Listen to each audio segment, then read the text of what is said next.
how to start a speech in school assembly at the beginning point. So let's see.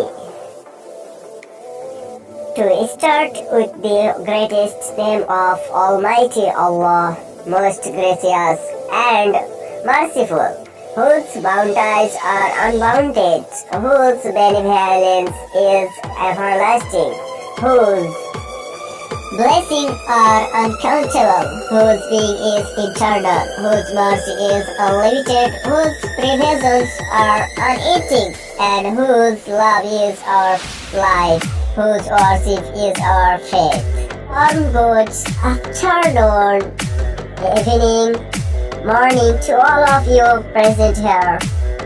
My name is Danis and I am going to be speaking to you today about education.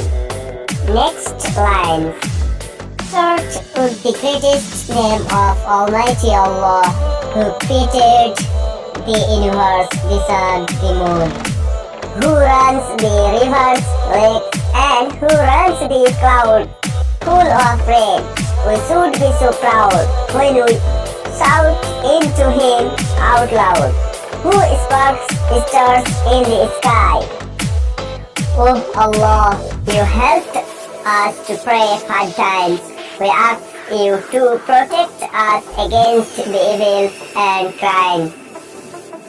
Hello and good evening, good afternoon, good morning everyone. Today I'm here to share my views about reality. Please subscribe my channel and press the bell icon. Thank you for watching.